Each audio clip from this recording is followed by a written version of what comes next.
particulièrement le prophète Konepolo Dominique. Parce que si seulement cette personne-là n'était pas un vrai prophète de Dieu, je ne pense pas que le président allait inviter le prophète à tenir une réunion avec lui. La preuve en est, ils ont tenu une réunion récemment ici. Vraiment que le président de la République et tout son entourage viennent en aide, que toutes ces personnes-là supportent le prophète Konepolo Dominique. C'est basé sur un faux fondement parce que, vous savez, notre église, elle est vraie. Elle est vraiment vraie. J'en suis un témoignage vu que il fut un temps où j'étais malade, moi et mon frère. Et à l'hôpital, on m'avait dit qu'on devait nous remettre du sang. Mais quand on est venu à l'église, les serviteurs de Dieu ont dit à ma mère de ne surtout pas qu'on nous mette du sang et tout. Et après, elle était en panique. Mais elle a...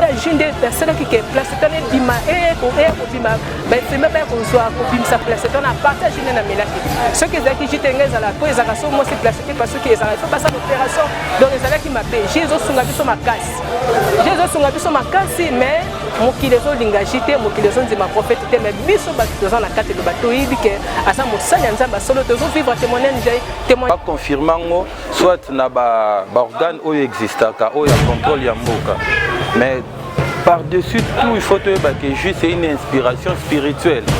Une inspiration spirituelle et coquille ou pas cause à la thématique mogo scientifique ou preuve scientifique. Surtout que plus loin tu as ça critique thème, tu as dans l'église nous surtout quand mais ça va te mafuta. L'État paye bien est-ce que va vérifier ma futa wana? Je ne pense pas. Tu as dans l'église nous surtout mais ça va te mai mogo boy.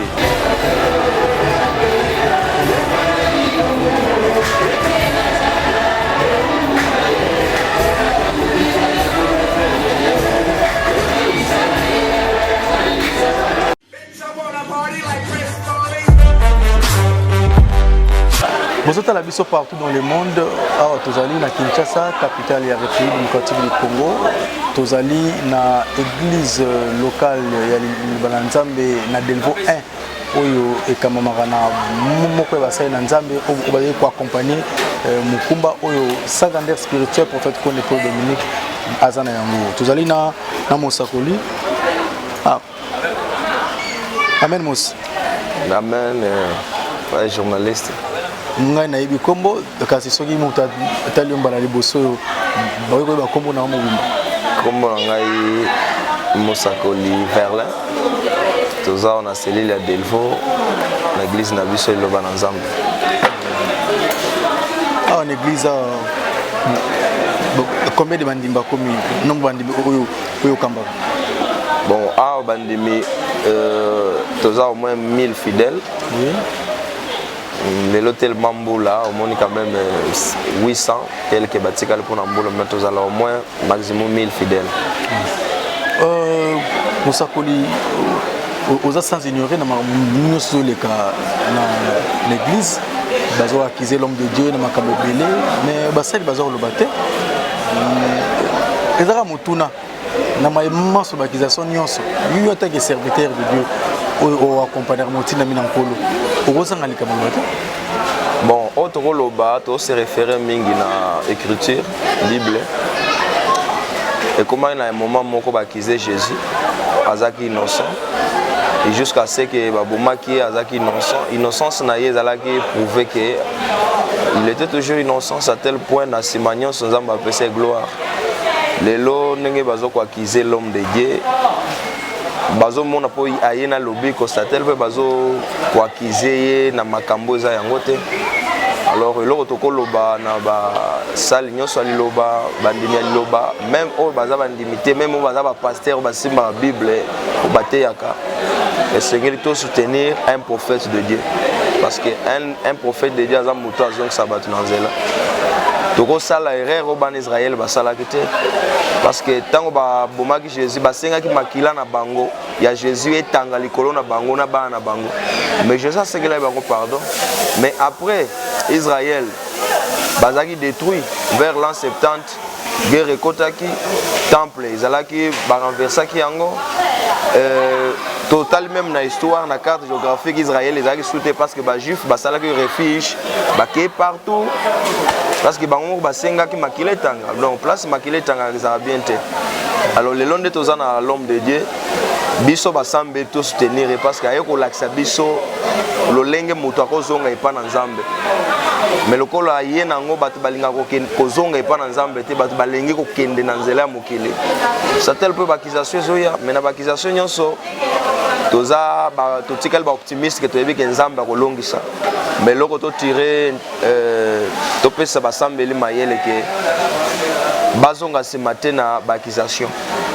Parce que même maman on a bakisaki Jésus azabo mais tant Jésus on memi quoi ba maman balela ki mingi ba banda olanda Jésus ça dit batala ki te ke bakize ye bafundi et là na oloba na bandimi ya liloba total bakisation te to landa kaka tina suka lobi ko ezali Mosakolo tout le monde qui opé déjà autant ba différentes églises il y a province et aujourd'hui malibanda ya mboka aux qui par-ci par-là tu es bien quand il y a structure église bah vous appelez quand tu as comme coordonnateur puis il y a la structure dynamique peut-être ce compte rendu dans pour tout le monde là au Mwanda au Mayombe au Tanzanie au Lubumbashi au Afrique du Sud et pour que il y a pas tous les sous du côté moi les aller pour nani ouais toujours tambola toujours pour na affermissement bandeko bayambi liloba ce dernier temps l'homme de Dieu a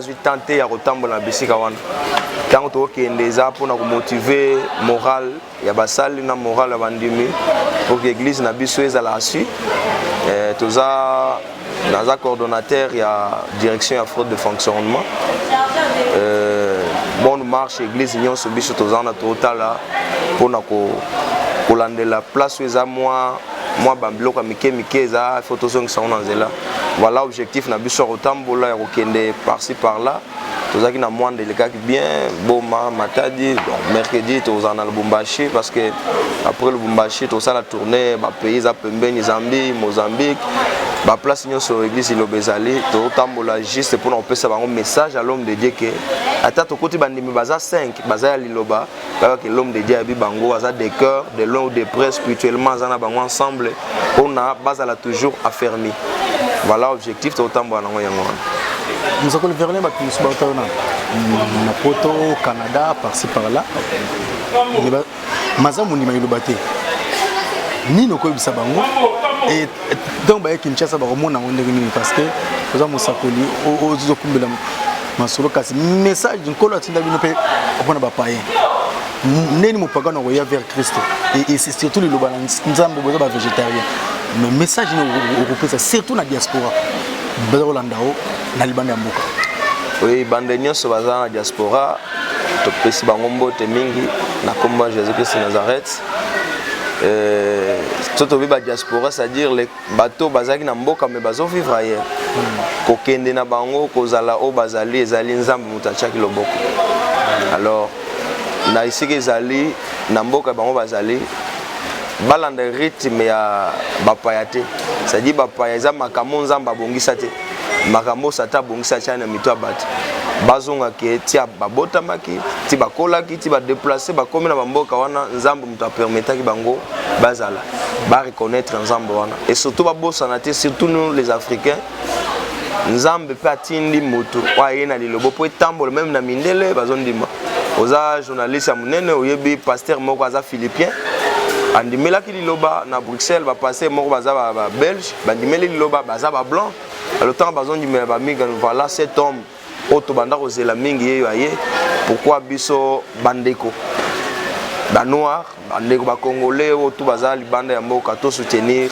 liloba oh parce que ça et il peut pesa pe noir valeur parce que noir devant mondela ta totanga na bango mais complexe ezala mais tant mondela ko ya o tche loboko o liebe sepe makambo seleme amona on pe na miso ba ko pesa biso pe valeur ça dit église weza bango l'homme de Dieu le prophète qu'on ne peut Dominique aza pona bango oyebi aza simple ayambakane motinyos même ndi bayaka ba vacances ba contacter yo ba mona ye biso dans l'église à Delvaux place to sala musala pour le moment to sala déjà 3 ans to zali et na permutation à l'homme de Dieu na ordre na etozawa alors o ba olinga ba mona biso tango bayaka boy ba koya o bana besoin pe contact yo mo en contact na biso mais toko rappeler kaka pona bato mususu bazwa plus 243 89 96 11 670 plus 243 89 96 11 670 so ba bengi ba ozwa biso to solola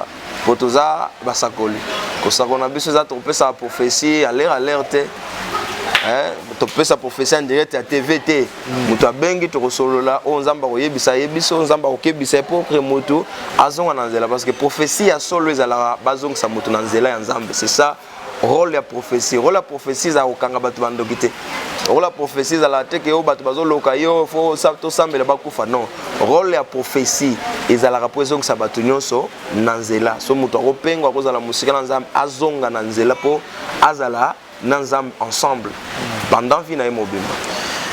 Merci beaucoup ensemble une équipe nangai bon na seconde quelques condensés une équipe sur les kaki pour nous sepelisa bana nzambe ozali église lo bana nzambe ya nzamba tindela biso motinda mina ye secondaire spirituel le prophète Konde Paul Dominique ngana ben na kae descendant d'Abraham, d'Isaac et de Jacob, collaborateur direct il y a Jésus-Christ. Moi je viens te recevoir la paix à chaque fois de couper ce enseignement sur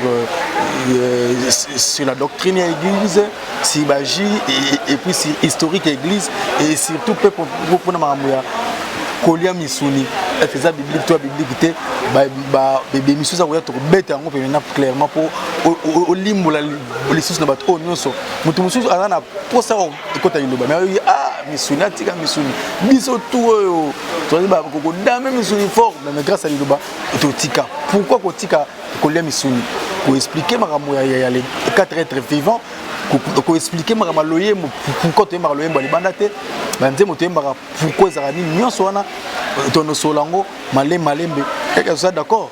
Tous à l'accord, même dans le retour, nous avons un déplacement. Dans le retour, tous à l'après, tous sur la surtout base de la doctrine. Parce que de loin, l'église, il va s'embêter la raté, on va y aller kaka, on va démonter. Donc voilà, parce que tout là, ça va commande de s'embêter la kaka. Donc tous à l'endroit la Bible, tous à la carte la Bible. Et puis quand la carte la Bible, tu as un verset moko, verset belé d'appui ezali la carte la Bible. Voilà, tu as vraiment temps, il y a qu'à expliquer. Pour que Bananzambe ait intérêt à Bananzambe parce que mon peuple périt par manque de connaissances. Si Bananzambe a la connaissance de Jésus-Christ de Nazareth, il va recevoir l'âme. Ce qui est le cas, c'est le prophète Konde Paul Dominique à Hollande. Et l'autre, c'est le prophète Konde Paul Dominique à Hollande. Dans le moment où il y a Hollande, ils ont toujours, tous se référer toujours. La première chant du serviteur dans Isaïe 42, il se découragerait point. Place où on a été bisaye, Nzamba Lobana ye a découragé te, n'agnon se zokomela ye a découragé te, mais Nzamba Lobana na surabi jusqu'à ce qu'il doit établir la justice sur la terre. Donc, si la justice est aux Anamokil, et c'était Yami, mais c'est qu'elle jusqu'à l'extrémité de la terre. Donc, les Lobana na roye bisaye, place où on a été, il s'est découragé un point. Donc, la place naïe, à cause de décourager n'agnon sauté. Voilà, les Lobana na roye bisaye moi. Merci beaucoup. Je te remercie. Merci. Pembo et maman Marceline Safala oyo atika papa te toujours azana pour nous accompagner papa na passe tout na bisengo azara toujours na papa basakoli nyonso boze bele na mukili mobima na pesi bino mbote na bosa na te Moussakoli Yves na Las Vegas on a Kinshasa Moussakoli Bobo chef Eli boza vraiment belé oyo boza ko soutenir l'homme de Dieu Mouss Guilain boza vraiment belé aux émissions mabanga te kasi tika kimia ya kolo Yesu oyo atindila ki biso l'envoyé spécial pe collaborateur direct na ye secondaire spirituel prophète Konde Paul Dominique et ikana mabota na bino pour être tokuta na bino prochainement pour l'enseignement mususu c'était la Pegin Tsasa depuis la commune Angalema précisément na Delvaux 1 l'église locale ya Lubananzambe oyo l'homme de Dieu a fait ça qui biso permission ya Rolanda ba sali na ye ba o ba yebi ko communiquer ba oyo ba yebi ko édifier peuple de Dieu et surtout le païen. Nous avons besoin de païens. Oyo na ndimela Nzambe te oyebi Jésus-Christ mais à travers les loba comprendre nini eza les loba et puis wapi église ni obokende pour la publicité parce que na rappelé bino église car moko na monde entier et Tony sera stade des martyrs sans publicité, sans banderole, sans affiche. Oyo nan to monate banda histoire ya mokili avec impact na idéologie. Tout autre na bino prochainement na ba ndeko obota la biso na ba chaîne partenaire et surtout à niveau de YouTube. Merci.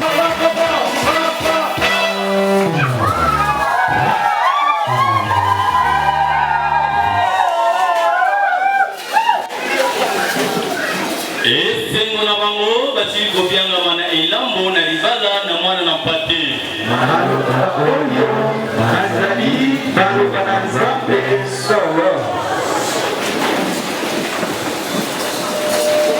Amen, bandeko.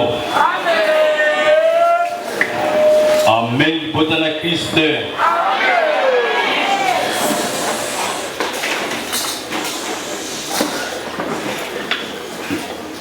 Maloba oyo mazali maloba na Nzambe solo eyeli biso na mokanda ya Yohane mokapo na minei nzela ya kotanga ntuku mibale na misato kino ntuku mibale na minei. Ou bien Jean chapitre 4, verset 23 à 24. Totangi makomi masantu na kombo na Yesu Masia na nasala.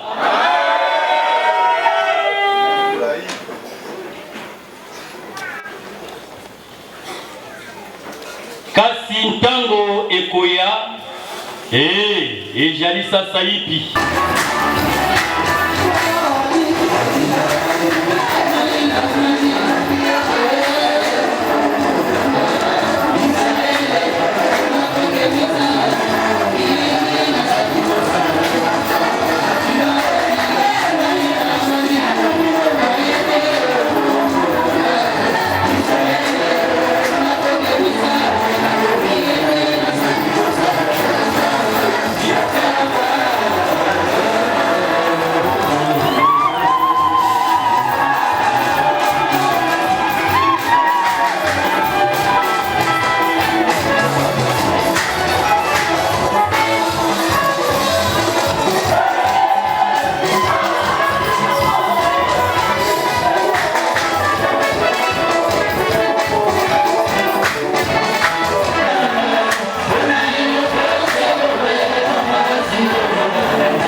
ya wenzangu na bomoi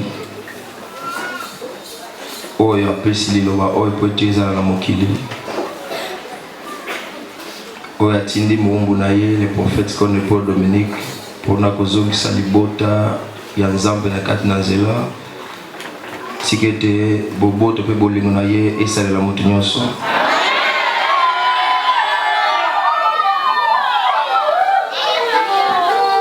Mateya seteyami mbula pe asali conclusion ya Mateya. Voilà eloko Nzambe alukaka na kati ya liloba oyo mbula isali sasa hivi boyaki mutina moto azaki bofandaki un peu éparpillé mais présence ya mbula esali ke bosala liboke ozala place moko mbula ti ebeti juste mpona kolongola chaleur mais eza na mateya oyo mbula etei bino mo boza batémoin na moment oyo ata motu oyo boyokanaka te mais soki etokaki makasi bolingaka bokangama libo. Voilà conclusion ya mateya lelo yango wana. Amen. Ndenge mbula mpe esili konoka arrosé mpe mabele epesi mpe mwa fraîcheur ya bien tika ete fraîcheur wana esalela na kati ya ame ya moko na moko. Fraîcheur wana ya combler le cœur ya mutu nyonso wazaki na ba problème wazaki na ba souci wazaki na ba question bipai na bipai tikete ya nzam na bomo asasa ele bino.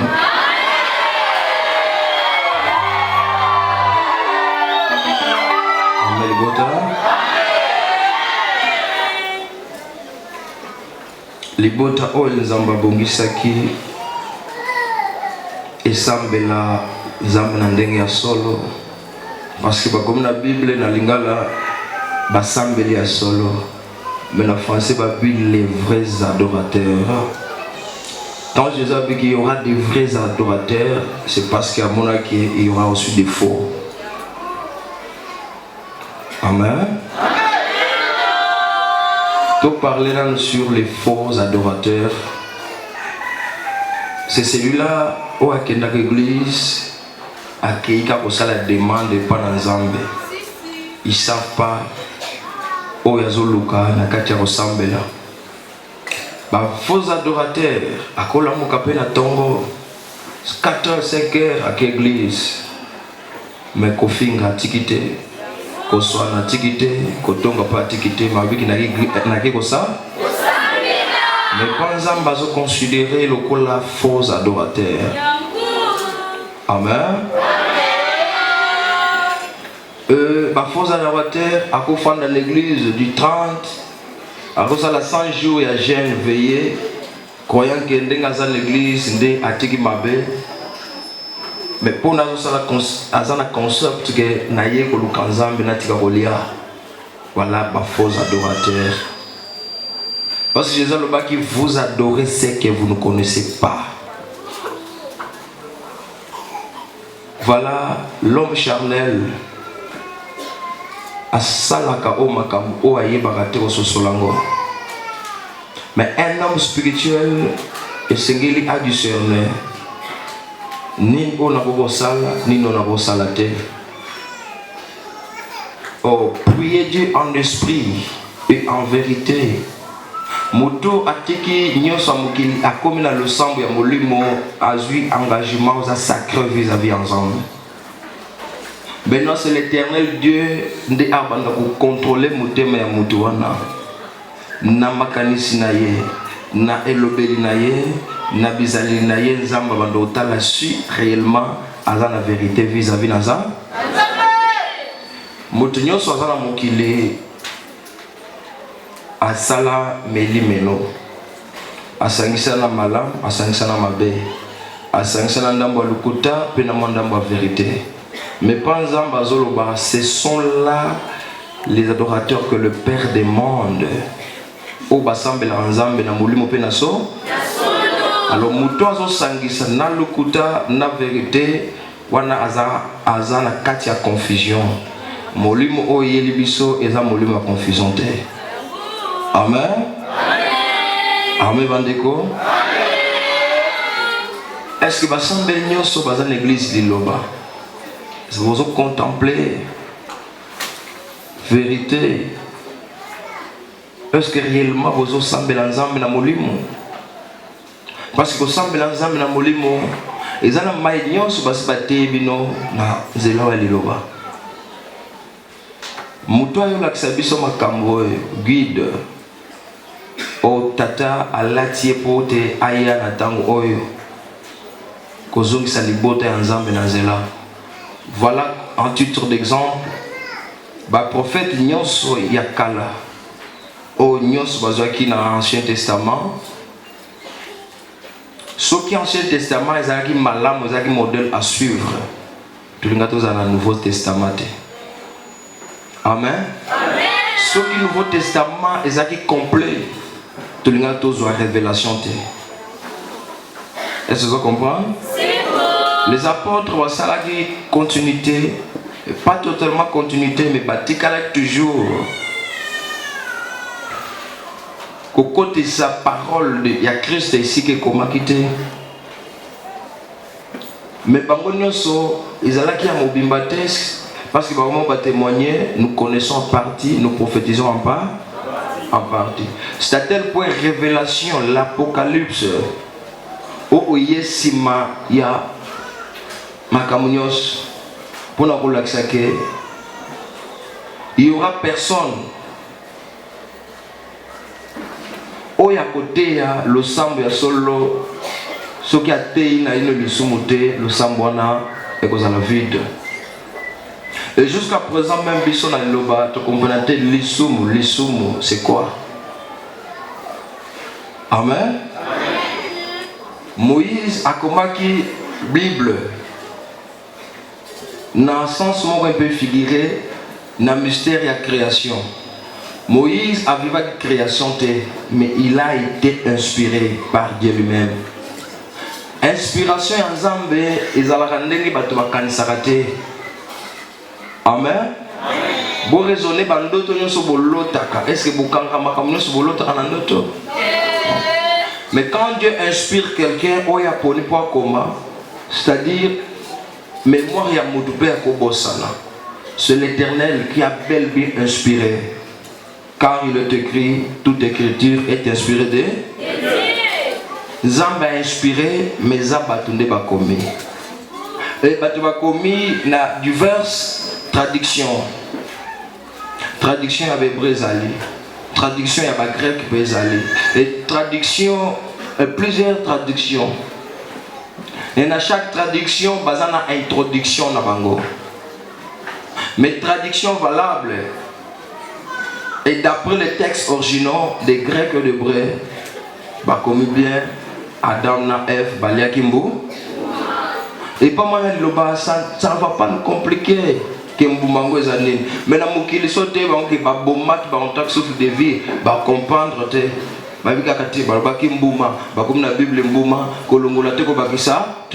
Mais Jésus est mort témoigner dans Jean 16. Mais Jésus était présent. Pourquoi la kisi ba mono sauté? Parce qu'à mon avis vérité wana balinga qui va supporter en côté à tel point à tchema kamunyo so n'a pas na parabole. Alors parabole et cause la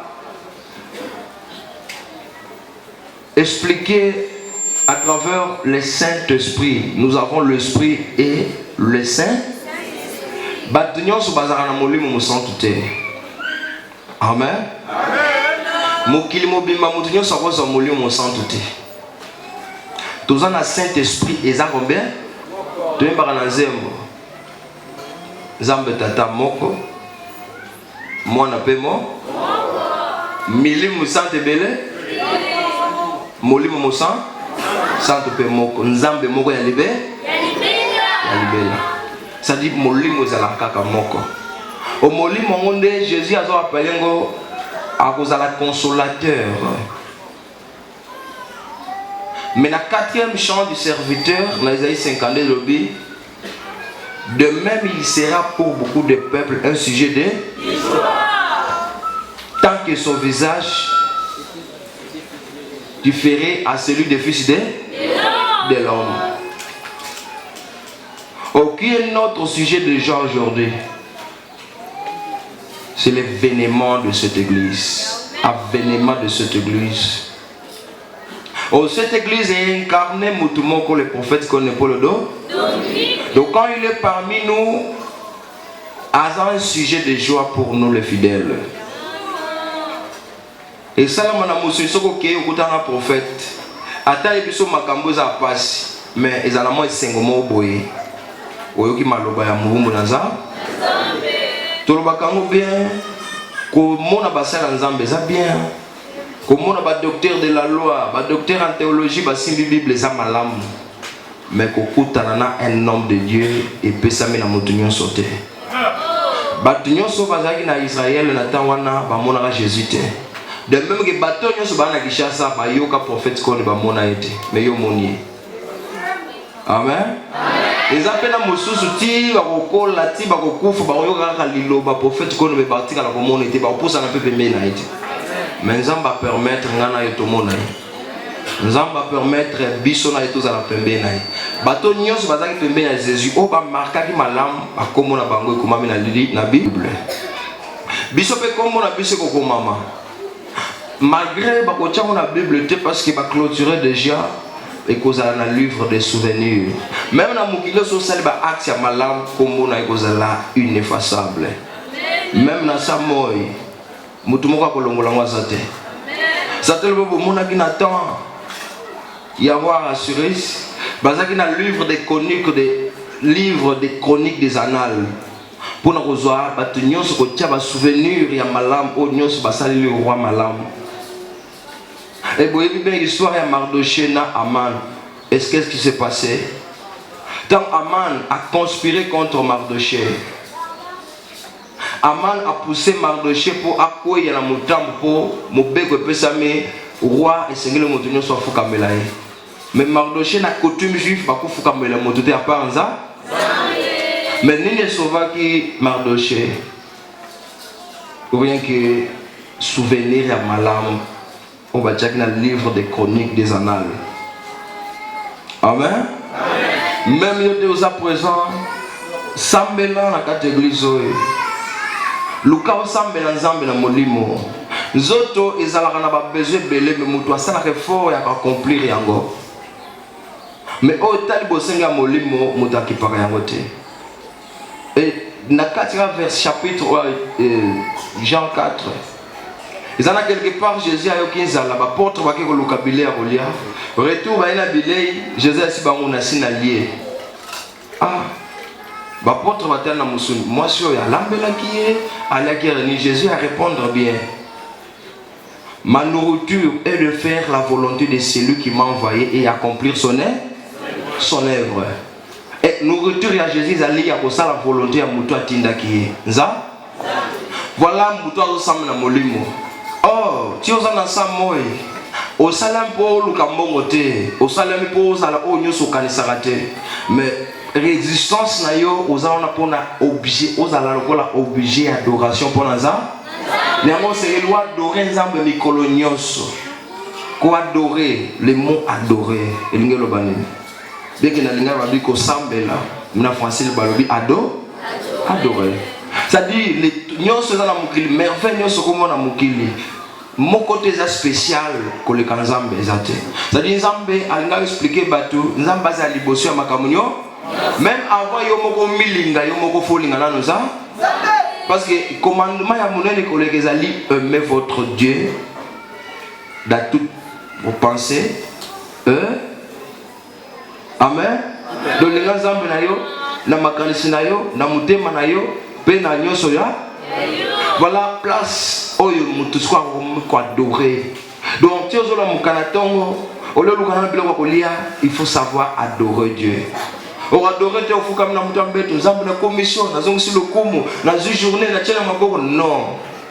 Ou refléter véritable image de Dieu. Et cette image, et qu'on a reflété comment vis-à-vis de la concitoyenne. Vis-à-vis de la bateau et savoir vivre et comment saluer les gens. Bonjour, amen frère, amen sœur. Bonjour bien, voilà. Au fin de journée, nous avons calculé pour nyokolo moninga pour ça la moninga mabe. Au fin de la journée, nous avons kalisa koloba mabe ya mutute mais au fin au kalisa nzambe na pesoni ni na maso salikatina. Amen. Nzambe oya liloba yenda pesa kingali mwana oyo nayeba ike akotambola ata mokili esalaki okesani kati na mwana kondima ezalaki lisakoli ya mwana oyo ebimaki aparti ya chikapa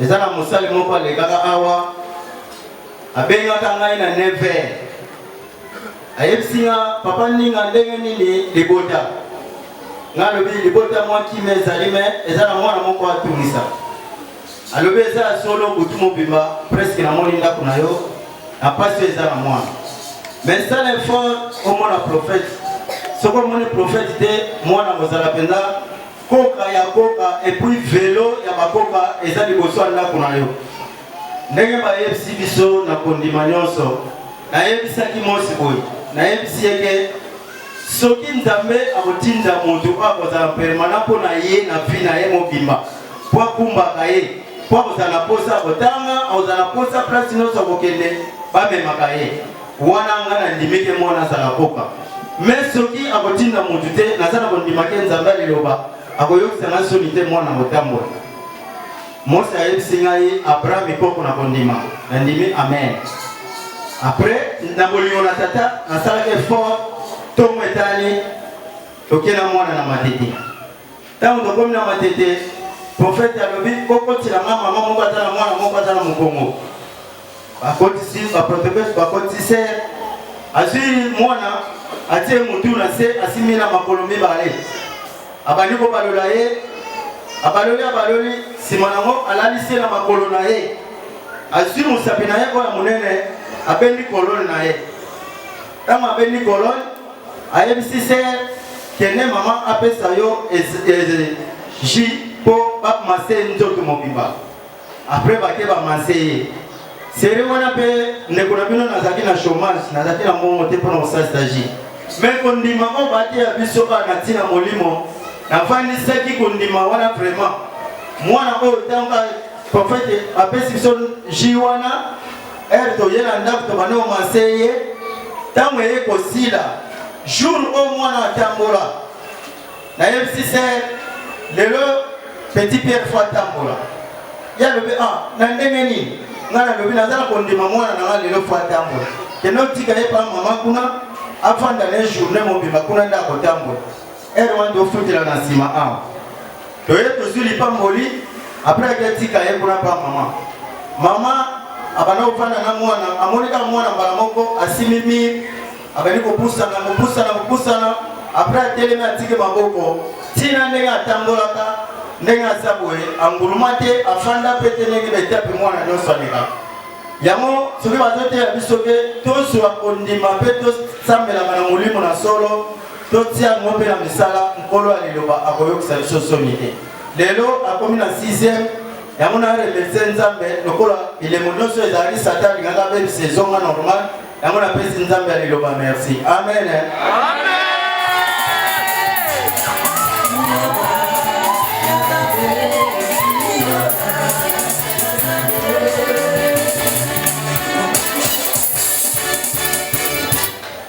Amen Libota. Amen Libota Akolo. Qui n'a témoigné grandeur et agi. Ça fait presque 3 mois. Na Boutaki Kobeli sa grand frère. Na Boutaki Mbassou na Likolo. Les premiers jours de l'église, Batali, grand frère Barbi, pour les alliés Mbassou, ça fait né. Donc, on va dans peu de temps, il faut. Et maintenant, il faut Hollande l'agir. Alors, il y a un moment où j'ai un problème de bébé. Donc, grand frère va traiter qui est agir au sein de la relation. Donc, il y a des teams à traiter pour que c'est moins d'âme pour réagir à Zongi. Alors, il y a 2 jours après, le grand frère est et Yindi vraiment pour nous, malgré notre traitement, on a besoin. Le collègue Yindi, et ça dit que et bien vous formez moi pota. Et ça l'a dit presque une semaine, grand frère, Mbassou normalement, les ça m'a dit mon spirituel, dans le colonel qui sautait, et ça l'a dit pota, c'était juste parce que de la guine à Kataliloba, et puis J.O. demandait au stade là, mais ça l'a dit que grand frère de l'eau, malgré pota, et eux persistaient, il a dit que pota, ils auront moins de temps. mais lelo aotambola azobaluka ndenge nyonso azoki ndenge azalaki ndenge na remercie nzambe mpona oyo concerné amen libota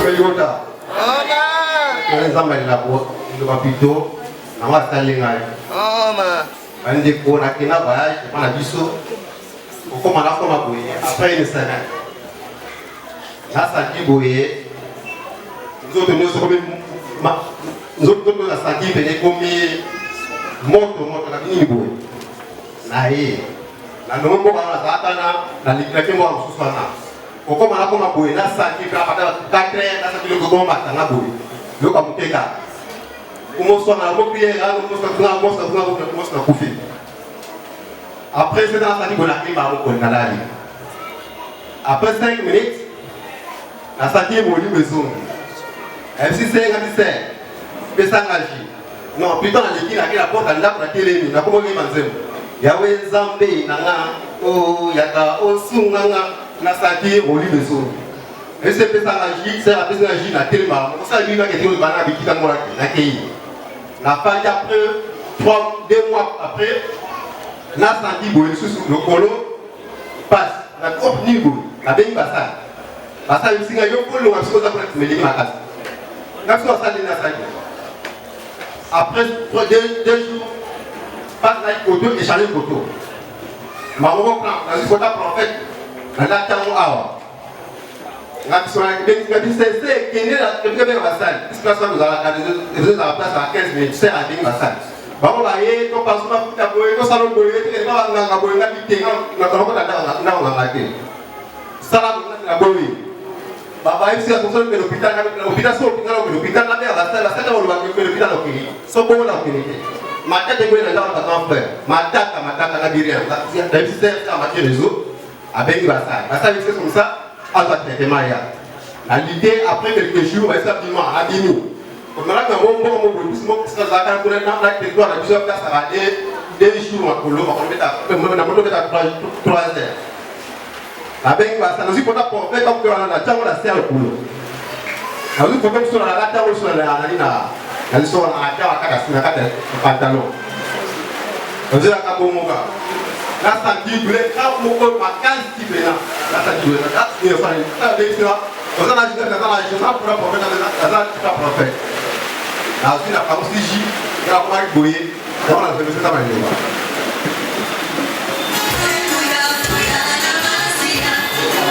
on a créé au monde na sentir le moment ils ont bimanga na kata bomé le banda boyete libumwe bandi ko vimba siko na eko komona mutu na nzambe na ki omona prophète a yebisinga ntango esalinga bongo esalinga constipation na osa sel bien te na osa pe tuba pe bien te na ye komona prophète a yebisinga salisa ja pétrole mais alobi yango lokwa na kanda salisa ja pétrole omela na salisi ja pétrole na salisi te me mama apesinga ja pétrole na zwi ja pétrole na bandi komela constipation esili mbala moko nafandi ndenge wana pendant biloko wana ebimaki na libungu libanda na pota kati nafandi bongo pendant 10 mois naye komona munganga ayebisi ngai c'est les intentions donc aexplike ngai nde mitiopo ebimi libanda ti nazala kotambola bandeko bazala komona ngawa nazalaki mitiopo libanda versi libanda mais nazalaki na bisiko na osala nzambe na ngai nini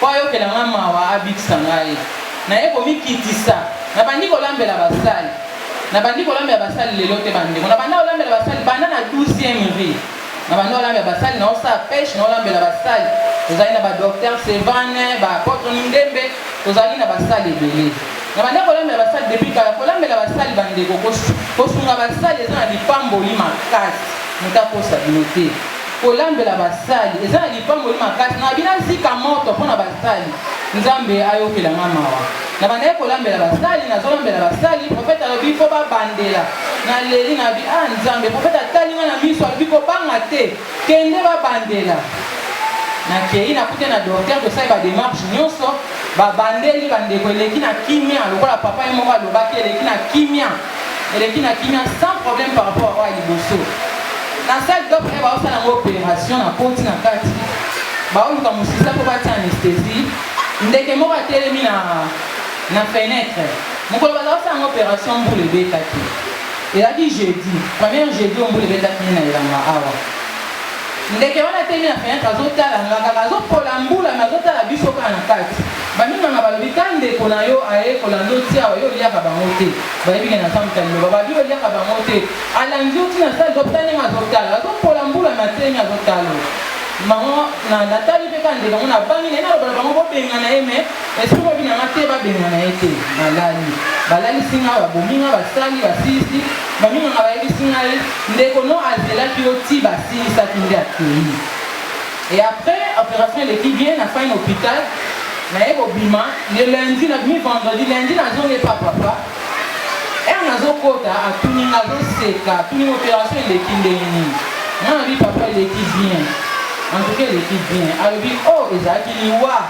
osokendaki mais kolo azalaki na yo kolo azalaki na yo bande ebandeli ntina suka nde mamango nabi papa ndeke moko atelemi na fenêtre bande aza kotala biso ti tosilisi balinganga babi akende babi me kasi nayebisi yo kolo azalaki na yo bande ebandeli ntina suka bandeko tosunga liloba tosalela liloba totosa liloba liloba eza ya nzambe bandeko tani navandi bongo pendant 10 mois constipation namelika ja pétrole nazomela ja pétrole bamiso babanga ja pétrole mais ja pétrole eza lobiko nazomelaka ja pétrole elongoli constipation nakomi normal nafandi bongo pendant 10 mois nafandi na pasi nanga pendant 10 mois kola yokelinga mawasalinga na yango nakumisi nzambe na oyo asalinga na ndenge abisinga papa lobi ezalaki liwa mpoka liboso liwa na ye naleli basali naleli somo babandela lisusu nayoka pasi nayokaki liboso mais kola tikali nga ata batelaki asunga na yango nakumisi monene na nzambe na oyo asali kati na yo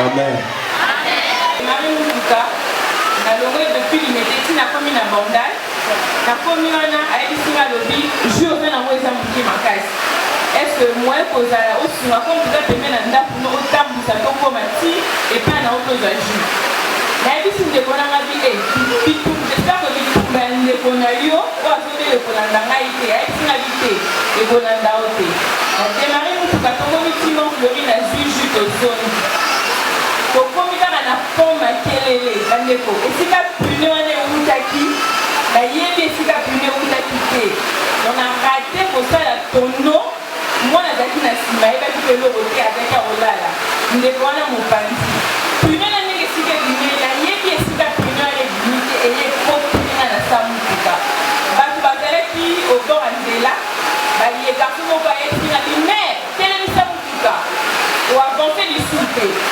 telemisi yango na panikaki te na telemisi motuka ndeko wana ye ayebisi na lobi sala marche en arrière nasali marche en arrière basiminga babimisi mpe wana na ye natala na sa motuka peut-être yaki endommage me eloko moko te esalemi nakontinue nzela sans kopanike nakomi ti eta ya ndeko ofale tosunge mpona jus to namoni eta ya ndeko wana na mosali te me pasi moko sikona na pasi wana motema mais na nakondima que malgré eza jour oyo asalisaki te eutaki epa na ngai malgré bitumba na ye engaki ya kozwa ngai mekola ndenge nkolo deja eparnaka na bitumba wana na nakondima te ndeko wana kobika yango nayokumisa mone na nzambe amen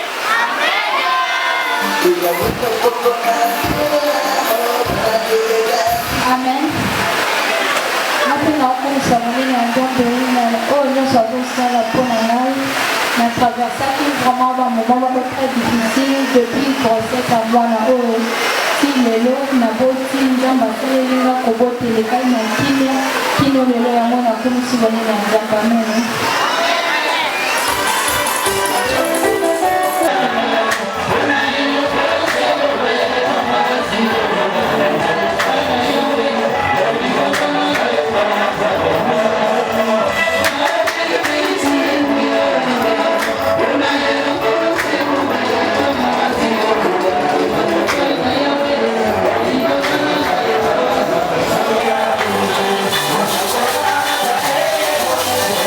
Yeah.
sœur. Bonjour. On t'appelle comment? Je réponds au nom de Katia. Je suis de l'église de Lobananzambe, à la cellule de Delvaux 1 à la commune de Ngaliema. Et par rapport à ici, nous sommes venus, c'est par rapport à tout ce que vous êtes en train. Qu'est-ce que vous pouvez dire aux autorités de la ville, à tous les gens qui sont en train de suivre par rapport à tous ces mauvais rumeurs et des accusations d'autres autorités qui sont en train d'accuser l'homme de Dieu pour le J et vous en tant que chrétienne de l'église de Lobananzambe, vous ne pouvez monter jamais un mot. Ok. En fait, sans être fan de l'église, je peux dire qu'avec tout ce que le prophète a eu à faire sur la ville de Kinshasa, on a d'abord commencé par l'assainissement de la ville qui s'effectuait le samedi. Mais on a interrompu par rapport à ce qui se passe avec la Covid-19. Mais je dirais, il n'y a pas eu de publicité, il n'y a pas eu de communiqué à la télé, mais l'église de Lobananzambe remplit le stade de martyrs. Et tout ce monde-là qui viennent à l'église pendant ces cérémonies au stade, toutes ces personnes-là prennent le jus. Ces personnes-là prennent le jus à base de citron et à base d'autres ingrédients que nous utilisons. Mais je trouve mal que les gens remplissent le stade et que personne d'entre eux se plaigne pour dire que non, le jus a tué tel, le jus a rendu tel malade. Moi, je donne mon exemple. J'ai connu un accident mortel il y a de cela une semaine passée. J'ai eu une crampe pendant que je conduisais. Mais c'est à partir de ce jus-là que Dieu a eu à agir dans ma vie et cet accident-là s'est interrompu. J'aimerais vraiment que les autorités de la ville de Kinshasa, entre autres le président de la République, le président Antoine Félix Tshisekedi, vraiment qu'il essaye de pouvoir soutenir l'église de Lobananzambe, particulièrement le prophète Kondempolo Dominique. Parce que si seulement cette personne-là n'était pas un vrai prophète de Dieu, je ne pense pas que le président allait inviter le prophète à tenir une réunion avec lui. La preuve en est, ils ont tenu une réunion récemment ici. Vraiment que le président de la République et tout son entourage viennent en aide, que toutes ces personnes-là supportent le prophète Kondempolo Dominique. Et j'aimerais encore souligner un point. Si seulement les attaques que le prophète reçoit, c'est à son entourage que ces attaques arrivent, ou par rapport aux membres de l'église, j'aimerais vraiment conscientiser ces personnes-là de pouvoir arrêter. On est dans une vraie église, on est vraiment dans une vraie église, on nous montre la voie de Dieu. Et ça ne sert à rien de pouvoir emmener le prophète dans les parquets, vraiment, une personne humble comme tel qu'il est. L'emmener dans les parquets en train de... Bon, je me dis que toutes ces pièces montrées contre lui, vraiment que la justice soit faite, qu'il est vraiment le support du président de la République. Merci. Amen, sœur. Amen, frère. Comment on a? Sœur Déborah. Sœur Déborah, na kota na Delvaux 1, Ngalema. Sœur Déborah, na yoka mingi accusation mingi zo ya pour chirurgie sur le makambo. Yo tege Bon, merci pour la parole. Et là, vraiment, on a loba exact parce que mutu bato balobara mingi ba ezara mutu oyo azana raison te ah mutu oyo azana raison te nde mutu aluka ko se défendre biso église na biso eza église ya solo donc ngana omona kutu ça sert à rien to bando lobara mingi to lobara mingi te to talelaka nzambe to talela pe prophète oyo nzambe atindeli biso ye et puis mamunyoso eleka na kimia bon makambo nyonso bazokosela soki prophète azalaki motu moko auti na se ya mokili oyo tozali mambo wana nyonso mais prophète na biso lelo aza na prison po monaki prophète aza motu ya awa te aza na nzoto na biso mais aza motu ya awa te yango mo mambo wana nyonso nzambe aomema ngo na niveau oyo alingi ngana osenga na bandimi na biso tozalaka na calme garder silence nzambe aza na mpona biso et victoire eza na côté na biso. C'est un peu ça. Bon, Et puis par rapport à jus à base ya citron na ingrédients au bato bazolo bakezo boma bato biso toza ebele bomona nde totondi stade na biso stade tondaka biso nyonso wana tomelaka jus wana eza na ba miracle ebele ezosala na banzoto na biso vraiment vous donc tokoki kata koimagine ba miracle ezosala na banzoto na biso te par rapport ya jus wana ngamo wana naza témoignage vivante ya jus wana nazali maman mère de 2 enfants moi nanga liboso témoignage na ya moi nanga liboso nazalaka na zemi déjà il y a 7 mois mais moi na libumu azalaka moi na lokwa moi donc lokola moi na moko azana ya 3 mois moi na lokwa asala mati na melaka ji ba recommandaka ngai ji pa basali moi na zongi hôpital docteur atali alobi comment fait-il na persona nous qui cité pour na moi na akoma na moi oyo zali o sali miracle nini pour na moi na akoma na 7 mois oyo zali tandis que moi no azaki mukie ya âge kutu te ya moi ku ya ba moi o kutu ozala ngote donc deuxième mois na nga na botier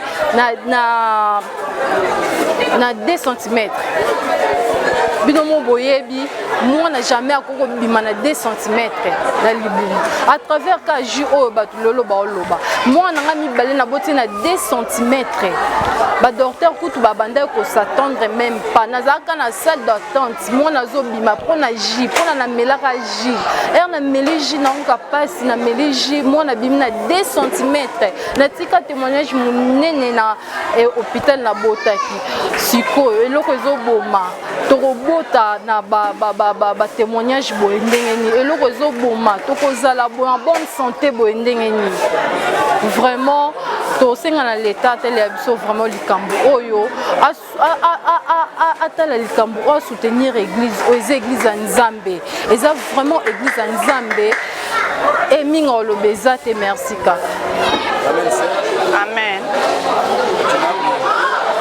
njinangu serkati mbayo mine ngiaka pa église à Delvaux 1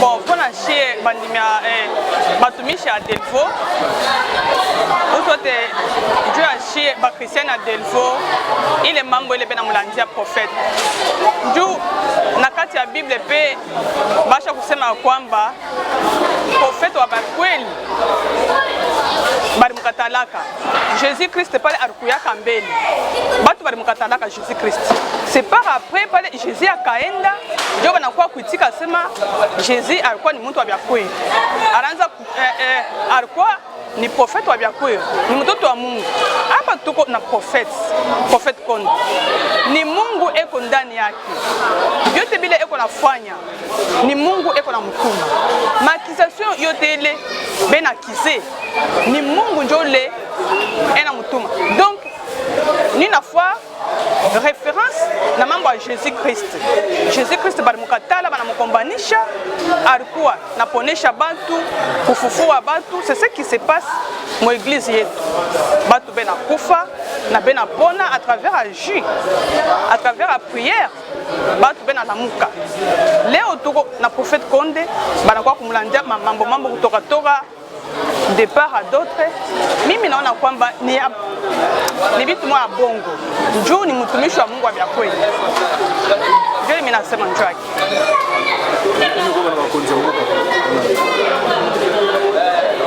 njoo ya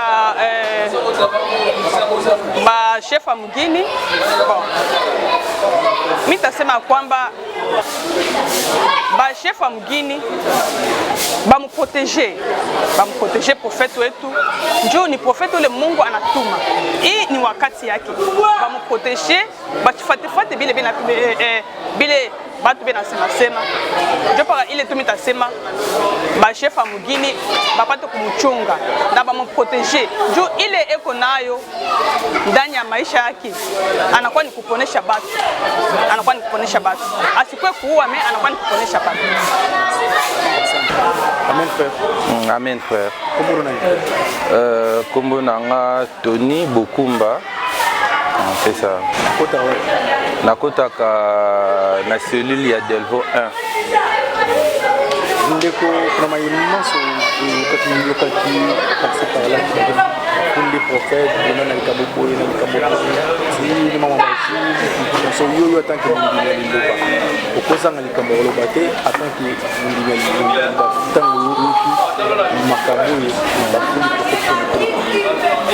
Bon, au fait, premièrement, Makambouane Zoleka, il faut voir que ça a déjà monté ma passe. Puisqu'on est en train d'accuser un innocent.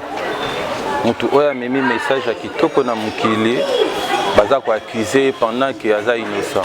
Ceux qui te connaissent dans les camois juges, les lois scientifiquement ba luka ba preuve pour na ba pe ça va tout juge, ba confirmer soit na ba organe ou existaka ou ya contrôle ya mboka. Mais par-dessus tout, il faut que juste c'est une inspiration spirituelle. Une inspiration spirituelle et qui ou pas cause à la thématique mogo scientifique ou preuve scientifique. Surtout ce qui est plus loin, tu as ça critique mais tu as une église où tu as mis ça ma fouta. L'État paye bien. Est-ce que va vérifier ma fouta wana? Je ne pense pas. Tu as une église où tu as mis ça tu as mogo boye. Songolo pakala, mayango za même stagnan. Est-ce que va vérifier scientifiquement? Tu as évité na ba mai mususu ba chaka ba mungu ba nini. Mais il y a des inspirations bibliques, les Ésaïe 65, ils ont écrit. Le prophète a fait ça éclaircissement spirituel ya makambouana et non scientifique. Scientifique, on dirait bazo lukaba ekoué et lokano bien bazo combattre juif indirectement. Mais tous yo quand on la Bible, na ba promesse tout et pesa mande mutema na biso eza kimia. Mais ils ont ba fausses accusations. Peut-être pas ba nuire prophète mais sous bassement boyé comme tel les athées. Entourage Jésus créé, ça veut dire qu'on a pas besoin de mbongo, tout ça, doit attaquer défenser l'église. Bon, ce qui totangi na Apocalypse 22, babi esengo na bango ba sukola bilama na bango. Soto sukoli bilama wana nde tozo accès ya olia mesa mo na nkolo. Nkolo to mona à travers prophète. Bato ba sukola bilama na bango eza biso bato mabe oyo toza tout autour à prophète. Même ngape na muta mabe, ezaka raté pour na nuire. Même mais il y aura un jour, puisque Jésus a dit scandale et goya, mais malheur par qui les scandales passent. Donc, méditer na malobawana ya Christ, puisque Christ a à travers prophète. Méditer na makamwana. Imaginez-vous que prophète a lali na souffrance, mogo na douleur, mogo pona ma belle kaki na nzela na yo. Ou hériter malédiction, il y a siècle. Donc, raisonner vraiment là-dessus. Bongo, on en cherche, on en trouve, on a des moyens, mais batika liloba et continuer dans nzela nango. Donc, amen. Merci. Amen, maman. Amen. Comment est maman? Nga Serge Chouchou Nyota. Maman Chouchou, écoute, nakota na Delvo 1. Maman Chouchou na maramunion so route ko yoka dernièrement ba préciser prophète na makambo na suka nango makambo qui est na kati. Yo ataki mondina liloba okozanga jamais makambo liloba. Tango yoki bafundi prophète na yo oyo lelo nzamba tinile biso mutinda mina yo prophète kondeme. Alors ba problème.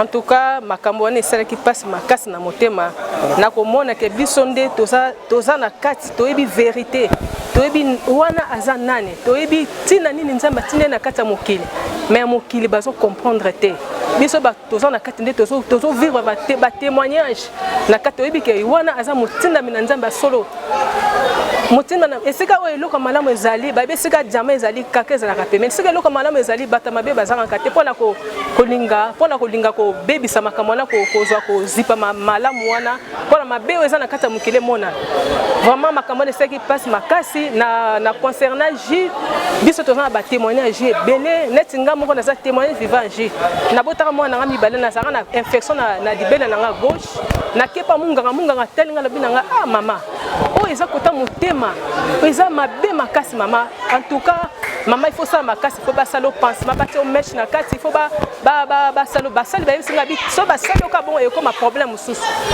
na bimi na libanda ya hôpital na lobaki soki ya solo le banzambe za église nzamba solo na bimi libanda na delvoka na libanda hôpital na biso za le banzambe za église nzamba solo na ko sala kaka ji nzamba ko sala akosunga ngai pe pota weza na ngai ko sila en tout cas ndenge kana lobaka na za ko sala kaka ji na so tia ji ka place wana pota na ndenge kauka ka nde na monaka merveille ya nzambe ya solo église eza église ya nzambe solo ji ezo bikisa biso makasi ji ezo sunga biso ba mama même na tango ko bota to ngai même na bota ki mwana musu place était kabolo ki deux parties avant na bota na meli ji na meli ji place était parce que deux parties de à partir ya ji nde celle qui place était na bima ko bima ba femme ba ko so ko bim sa place était na partir ya ji na melaki ce que ezaki ji tengeza la po ezaka so mo si place était parce que ezaka faut l'opération donc ezalaki mabe Jésus sunga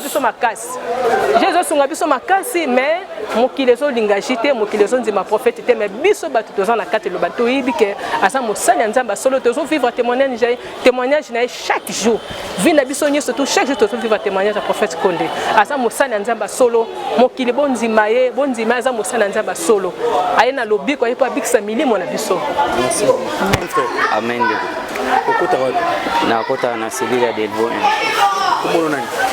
Fiston Webina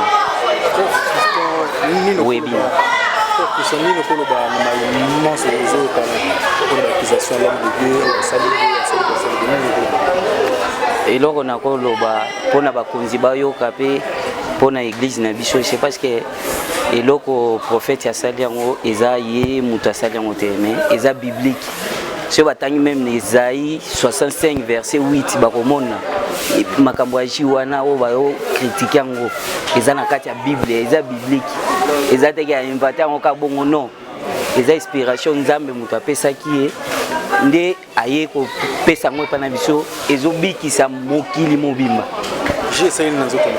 ji ndenge nazali meme maladi na meli yango epesanga kimia epesanga lobiko yango wana nazotemoye yango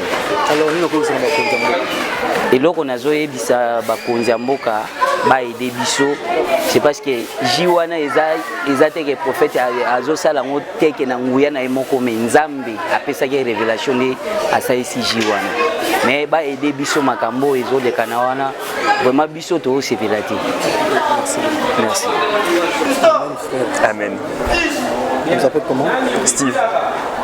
Steve, vous ne pouvez jamais manquer un petit mot à dire par rapport à tout ce que vous êtes en train d'activer, le prophète Konde de nous, concernant les J, concernant les histoires créées.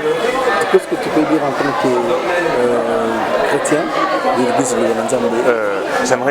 J'aimerais surtout insister que tout ça c'est basé sur un faux fondement parce que vous savez notre église elle est vraie, elle est vraiment vraie et j'en suis un témoignage vivant vu que il fut un temps où j'étais malade, moi et mon frère et à l'hôpital on m'avait dit qu'on devait nous remettre du sang mais quand on est venu à l'église les serviteurs de Dieu ont dit à ma mère de ne surtout pas qu'on nous mette du sang et tout. Et après, elle était en panique, mais elle a quand même écouté les serviteurs de Dieu. Mon père insistait pour qu'on nous remette du sang, mais ils avaient refusé. Du coup, à l'église, on avait dit qu'il suffisait juste qu'on prenne notre jus. Et quand on a pris le jus, ben, comme par miracle, je me suis rétabli. C'était vraiment dur à croire. Même les médecins et tous les infirmiers, c'était vraiment étonnés. J'aimerais vraiment insister sur le fait que notre église, elle est vraie et que toutes ces accusations sont fausses. Qu'est-ce que tu peux demander aux autorités du pays? Je demanderai aux autorités de vraiment soutenir notre prophète, de soutenir l'église parce que vous savez, c'est rare de voir les jeunes de mon âge soutenir l'église, respecter les valeurs spirituelles. Mais moi, cette église m'a appris à me tenir, à m'assumer et à respecter les valeurs de Dieu. Alors, je remercie vraiment notre prophète, l'église et j'aimerais vraiment le soutien des autorités compétentes. Merci.